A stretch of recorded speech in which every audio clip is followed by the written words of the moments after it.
Hello everyone, welcome to my channel and the first video on that channel. I hope you're all well. Now I do like strategy games, so I'm going to go ahead and start this video on Total War Attila on the Age of Charlemagne DLC, as I would quite like to do the Vikings. And we're going to play the Vikings on Legendary difficulty with an initial challenge of hard, just to make it difficult for us. Our faction leader is Siegfried with the religion of paganism, so we are against Christianity. And we do have some faction traits which are quite nice, and that's immune to seasickness and immune to high seas attrition, and a bonus of income from sacking, looting and raiding, and a little movement range bonus for our fleets. So we're just going to go ahead and start this campaign. Now I'm going to try and make this quite historically accurate, so we're going to be attacking Northumbria first, and we're going to try to raid only and not capture settlements, but I'll talk a little bit more about that after this cinematic.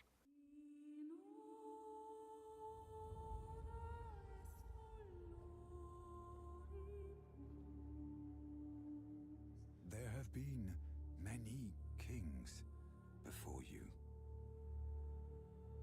Many names, many titles.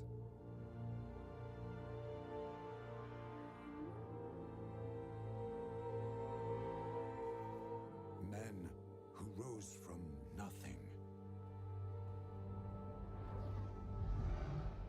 Men who risked all that they love to lead by honor and virtue and inspire the common man.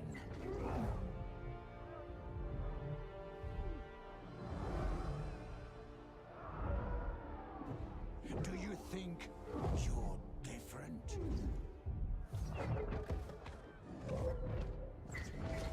Somehow chosen. Who gave you the right to rule? It wasn't the people. It wasn't God.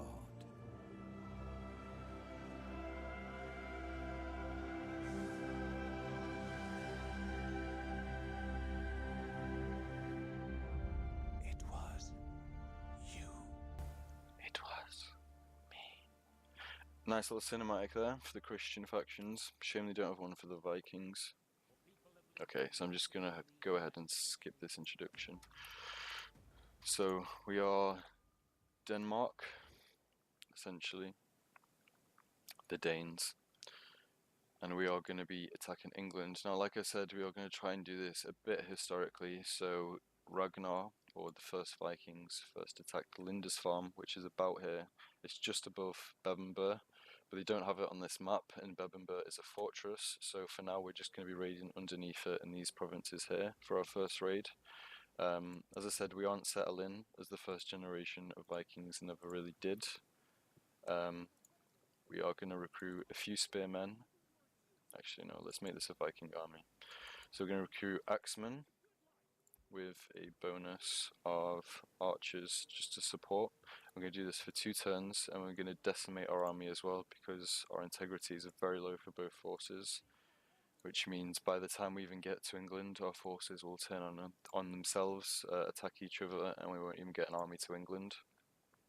Now we have no food whatsoever, because we are that far north, and they don't really grow that much, although it does look quite fertile on the actual map. So we can't really build anything apart from traders, so just going to go ahead and do that. For technology, I'm going to research movement speed, just so the armies in England can't catch us. Now, the armies in England, because this is legendary, by the time we even get there, they will have fully decked out armies, units of 20. So we are going to kind of have to raid settlements, but avoid the armies for now, like the bigger forces. And then maybe later on with second generation Vikings, you'll start to see armor in the forces like this, and you'll start to see a more fleshed out Viking unit that can actually fight over armies. So now for now, I'm just going to end this turn with integrity. I'm going to quickly look at my family tree. As you see, there's not too many people. There's Siegfried, our general, and his son. We just need to keep these 2 alive for now to kind of make a family tree.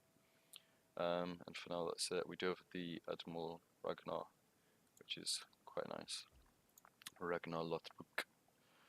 Right, so we're going to go ahead in this turn.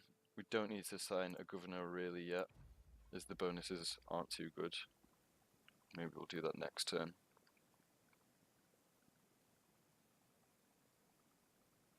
Now, with the first raid, as I said, we're going to be using hardly any armoured units, only what was given to us, which is the Sword Herdman and the General. Now, we just did receive a mission, and that was to sack 25 settlements anywhere on the map, and we'll get a new title for that, which was the Kingdom of the Vikings. So that'll happen a little bit later in the playthrough, if we survive, that is. Right, so we can kind of recruit a bit more units, not too many. Although we do have a bit of money laying around. Right, so we can only recruit 3 at a time, so that'll be enough, and then that'll be the first army to set sail. And then that will be accompanied with the general as well. We are gonna... There is no point in decimating actually, because it's not really changing the units that much. And as soon as we're setting sail next turn, I'd rather just leave it alone. Alright, so we're just going to end this turn as well. Assign us a governor, which is going to be Uba. And we're going to assign a tradition or an edict, which as you can see is very limited. We can either have 1 experience for all recruits or 10 growth. Now, seeing as we can't really... I'm going to go for growth for now, just to focus on the economy a little bit, and maybe later on when we start to deal with our other Viking forces, we'll change that to recruitment. Okay, so we're just going to end this turn as well very quickly, just so we get maybe 1 battle in this video still, 1 or 2.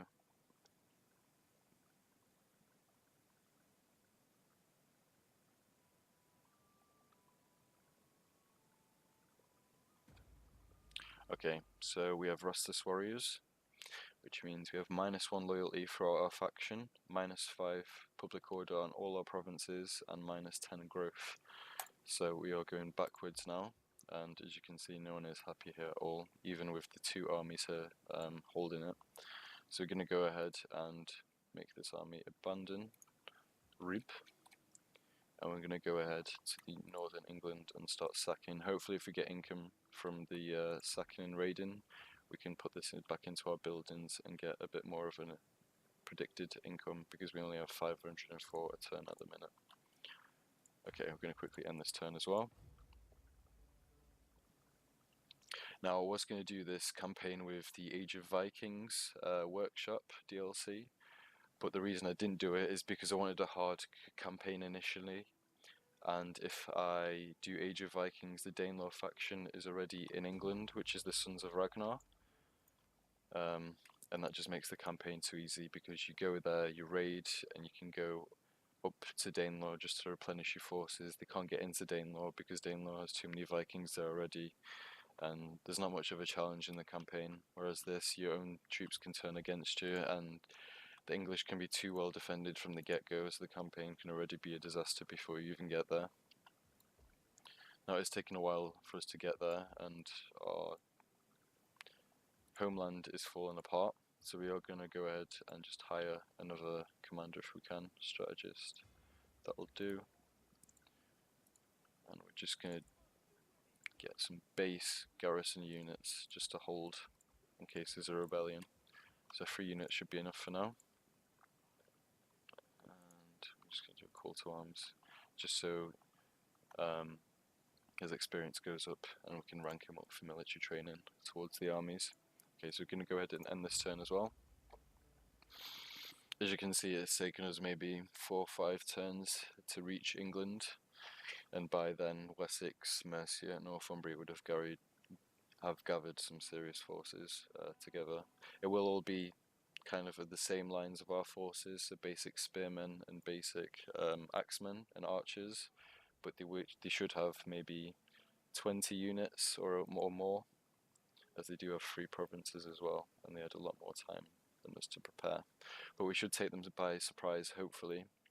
Now, I'm not going to go to Bemper, as you see it is a fortress, and the garrison army alone will give us some difficulty, so we're just going to do a Ragnar and do blitzkrieg attacks and just maybe hit these coastal cities and then return home with the money.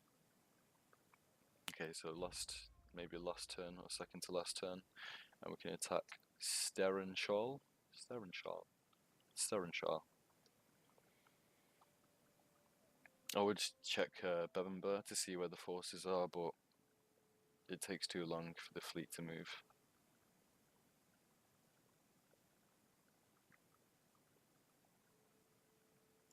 Okay, so we're just going to go ahead and move into Sterenhall, and we're going to declare war against Northumbria. We're not going to let our allies intervene. And as you can see, this is already a very, very small garrison force. So this should give us no problem whatsoever. We are going to quickly play this for our first battle and just flank them. If there are any more garrison forces like this, I'll just auto-resolve the battle after this. Just to speed up the campaign, and then we'll play the bigger armies and the bigger battles. Just because this will pretty much be the same. Now we did see what forces they had. They had 2 spearmen and 1 archers unit. And although this is legendary difficulty, that is not a lot, as you can tell from the force I have. So what we're going to do is we're going to very quickly attack and just surround them and end the battle before the archery towers here can really put on a lot of damage on our units. I won't really be going to take the archery towers down, because I believe it takes too long and you lose too many soldiers just doing it rather than pushing through and dealing with the enemy. So we've got our elite units at here, which we're not even using in this battle. We'll use them in later battles. All we're going to be using is our 2 light spearmen units and our 4 light axemen units, and then 2 in reserve as well. Right, so we're just going to go ahead and start this battle here. This is our main attacking force, and our flanking force is over here. We're going to push them forward all the way up here. We're going to push our archers up as well to suppress. Oh, actually no, that archery unit is over here, so we're going to bring them over and try and get the archers straight away. If we get the archers straight away, they won't be able to retreat and not and kind of like parry us. They can kind of hit us, run faster than our units, hit us again, and while the spearmen engage. Whereas if you deal with them first, then we only have to flank the spearmen. Okay, this unit's going forward. As you can see, the archery is very similar to ours, only we have 3 sets, not 1. Their tower's already firing at us, and then here's their spearmen unit. Now they do have, they're not heavy spearmen, but they are a bit more elite. I can't look over there though, because it is legendary and the camera won't let me yet. Okay, so our archers are here, we're just going to fire at them. We are going to do, I think, standard shot for now, just to get some damage in. And then maybe flaming shot a little bit later, just to get the morale down. Already taking quite a few hits. They are spreading out as well. Okay, we have some farmers attacking us. Oh, she's quite big. Like a Brienne. Okay. So we're going to send one of our units left, one of our units right. I'm going to push in our axe infantry from the back just to kind of force this archery unit forward into our archers. I'm going to push our archers up a little bit as well. As you can see, this archery tower is shooting quite fast, and it's got another one supporting it, so it would be nice to just finish this battle as quickly as we can, because we can't replenish in England, and we are going to have to fight maybe 2 or 3 more battles until I've felt like we've got enough income for Danelaw for now. So already we're attacking with our axemen. We've got them out of position. They're not in a shield wall with the spearmen, which they really should be for defense. And we're just throwing all our units in to overcome them. And as you can see already, they're completely surrounded. What they should have really done is brought both units back, both spearmen, and used them together to kind of make a wall. But here they've already been surrounded. Let's see how their archers are getting along. Their archers are getting butchered as well, so we're just going to finish. We're going to put this in flaming mode, just to make sure that they completely scatter.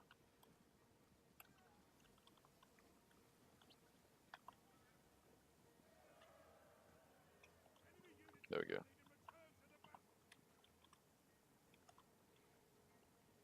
I believe they are returning to the battle, so the flaming shot was a good move, and as you can see they're all just burning now. Not a lot of chance at all. Okay, so that unit's gone. Now we're just going to push our axemen up here. and try and finish this fight, bring our other units here and just push through. Hopefully we'll be able to kind of establish a position here before they push forward, so we can attack them from 2 angles, whereas if they set up here we would have to go all the way around to flank. So what they could have done was put one of their spear units here and another one here, and then kind of block this off with a barricade and an archery unit. At least that way it would have choked half my army before I even got to him, whereas now I've dealt with 2/3 of the forces and they only have a spear unit left. Right, so we've dealt with that archery unit, so we're just going to put it on this tower, just so maybe we can burn down the tower and divert some of the attention from our troops. Some of these arrows are going a bit too far and hitting our units. Okay, we're going to go push this up here, and hopefully they decide to attack our position.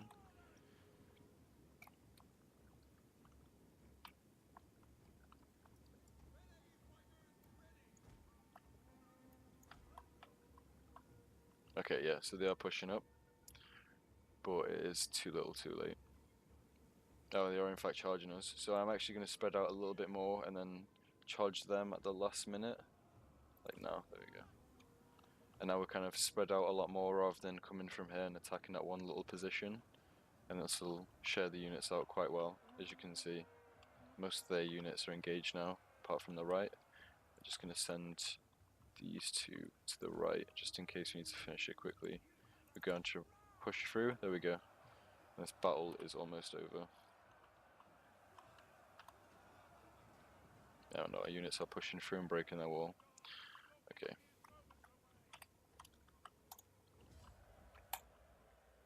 So received a decisive victory. Right, we lost 166 units, that's not bad at all, considering the amount of archery towers they had. And they lost their entire army, 37 remaining. So I believe there we have killed their governor. No, we haven't. Northumbria must have not assigned a governor. Okay, so we're going to sack this. Not a lot of income at all. 671. And we're going to go move down to York quickly and just auto-assign. I'm going to quickly auto-assign and just see the troops it kills for me, because we did get 166, I believe. So if it's a lot more, then we'll start to just play these smaller garrison battles rather than auto-resolving them. But okay, 91. Right, so it even did better than I did. Right, so we're going to sack this, and we're going to end the first video, guys. Thank you for watching. Maybe next video we'll head down south or north to Bebbanburg, engage one last English army, a big army this time, and head home for our second generation Vikings. Hope you've enjoyed the video, and I'll see you later.